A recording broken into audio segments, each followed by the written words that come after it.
सभी को मेरा प्यार भरा नमस्ते। आशा करती हूँ आप सभी ठीक होंगे। मैं भी बिल्कुल ठीक हूँ। मेरा नाम है संगीता पुरोहित और मैं उत्तराखंड से बिलोंग करती हूँ और उत्तराखंड के एक छोटे से गांव से बिलोंग करती हूँ। आज मैं शाम से वीडियो शुरू कर रही हूँ क्योंकि मुझे सुबह भर टाइम नहीं मिला, सॉरी।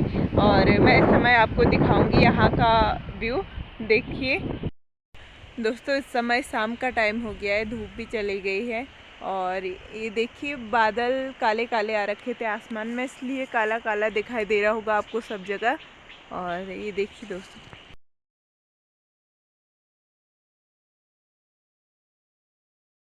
दोस्तों आज मैं एक रील्स देख रही थी इंस्टाग्राम में। तो उसमें एक जो लड़का था ना, मतलब एक महिला अपने बाल कटवा रही थी। वो कैंसर पीड़ित थी और उसे डॉक्टरों ने कहा कि उसे बाल काटने होंगे। तो वह महिला अपने बाल कटा रही थी तो बहुत ज़्यादा उदास थी। और उस महिला की खुशी के लिए जो वो काटने वाला है, वो एक लड़का था, उसने भी अपने बाल भी कटवा दिए। तो ये देख के मेरे आंखों से आंसू आ गए क्योंकि मतलब ऐसे लोग बहुत कम होते हैं, मतलब जो दूसरों की खुशी के लिए अपनी जो सबसे प्यारी चीज़ है उसे भी कुर्बान कर दे। तो ऐसे बहुत कम लोग होते हैं दोस्तों, ऐसे दिलदार लोग बड़ी किस्मत से मिलते हैं हर किसी को। दोस्तों अक्सर मतलब कई बार ऐसी सिचुएशन होती है ना कि हम मतलब कहीं पे बुरे भी बन जाते हैं और कहीं पे बहुत सॉफ्ट बन जाते हैं। बुरे क्यों बनते हैं? जब हमें लगता है सामने वाला हमारे वैल्यू नहीं कर रहा है और हम उसे रिस्पेक्ट देते रहते हैं लेकिन वो हमें कभी देता नहीं है, इसलिए हमें बुरा लगता है। और कई बार हम मतलब कोई हमें रिस्पेक्ट नहीं देता है और लेने की अपेक्षा करता है हमसे, मतलब वो चाहता है कि हम उसको रिस्पेक्ट दें, लेकिन किसी का मन नहीं करेगा हम भी उसे रिस्पेक्ट दें। तो ऐसा ही करना चाहिए कि जो हमें रिस्पेक्ट देता है उसे भी देना सीखिए, जो नहीं देता है वो आपकी मर्ज़ी है। कोई तो बहुत ही मतलब सबसे सभी से रिस्पेक्ट से बात करते हैं सभी लोग, चाहे वो दे न दे उससे उसे कोई मतलब नहीं होता है। अक्सर लोग मतलब बहुत टाइप के लोग होते हैं। दोस्तों आजकल हमारे गांव में एक बहुत ही भयंकर पशुओं की बीमारी आ रखी है जिसे लंपी बीमारी कहते हैं। जो लंपी रोग है वो लगभग पूरे उत्तराखंड में फैल गया है और दो टाइप की बीमारी है। मतलब एक में मतलब जो छोटे पशु है ना, जो गायें हैं, उस पे दाने दाने टाइप के हो रहे हैं और दूसरे में पूरा सूज रहा है, उसका गला से लेकर पेट तक पूरा सूज रहा है। और हमने तो डॉक्टर से मतलब दवाई ले ली थी, इंजेक्शन लगवाए थे, उससे हमारी गाय ठीक हो गई, लेकिन कई लोगों की गाय बेचारे की जान चली गई। और ये बहुत ही भयानक रोग है जानवरों के लिए। तो आप भी अपने गायों के लिए सुरक्षा के लिए जल्दी जल्दी डॉक्टर से संपर्क करिए क्योंकि ये जो है ना, गाय घास भी नहीं खा पा रही है, ना ही कुछ कर पा रही है। तो अगर आपको अपनी गायों को बचाना है, जिसकी भी गाय होगी उसकी बात कर रही हूँ मैं, और ये बीमारी ना, या तो आटा छोल के घर में ना ठंडा दीजिए गाय को, उससे ठीक हो जाती है। दोस्तों आजकल हमारे खेत में जो है मतलब धान, जो गेहूं कटाई है ना, गेहूं कटाई का काम शुरू हो गया था। और गेहूं तो काट ली, घर में ला गए हम, लेकिन उससे हमें बहुत सारा काम करना पड़ता है, जैसे उसे छानना, उसे मतलब बारीक करना, उस वजह से कई टाइम लग जाता है हमको और जिससे खाना भी नहीं खा पाती क्योंकि मम्मी और मैं ही हैं घर में, जिस वजह से माँ और मैं काम पे लगे रहते और कोई भी खाना बनाने वाला नहीं है। और कई बार ऐसे ही भूखा सोना पड़ता है क्योंकि कंडीशन ही वैसी है। और कई बार होता ही है ना, क्योंकि हम खाना नहीं बना पाते हैं, क्योंकि हमें काम करना होता है, काम बहुत ज़्यादा होता है, बारिश की वजह से टेंशन हो रही है, तो समझ नहीं आ रहा है कब काम पूरा होगा। वैसे काम थोड़ा ही है लेकिन बहुत ज़्यादा है और कोई नहीं, हो ही जाएगा।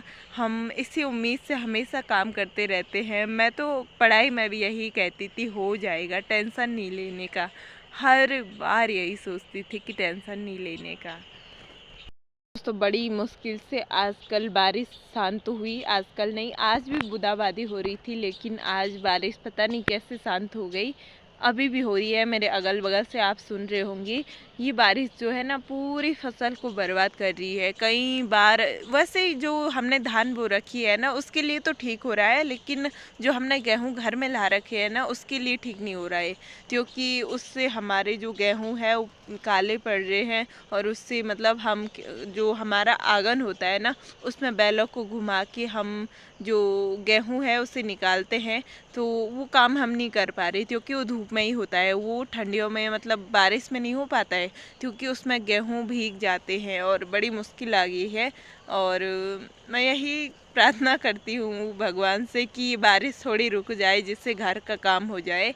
और जो किसान लोग होते हैं ना उनको बहुत ही तकलीफ़ होती है जब बारिश ज़्यादा आती है, उनकी फसल बर्बाद हो जाती है, उससे बहुत ज़्यादा नुकसान होता है।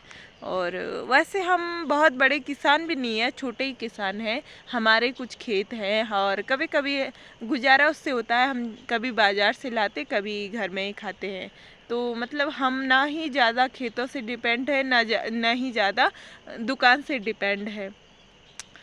और मार्केट भी दूर ही है हमारा, कभी सामान ला के रख देते हैं, उससे हमें जाना नहीं पड़ता। बार बार टाइम नहीं मिलता है, घर में कहाँ टाइम मिलता है बार बार दुकान जाने का।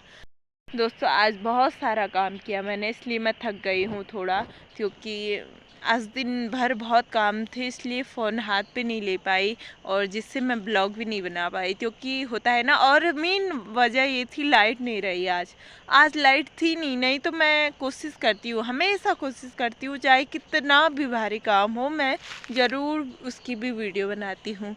लेकिन आज लाइट नहीं रही। सबसे मेन प्रॉब्लम ये है, आपके वहाँ भी लाइट नहीं होगी शायद, यहाँ यही प्रॉब्लम चल रही है, लाइट नहीं आ रही है, आ रही है जा रही है, आ रही है जा रही है।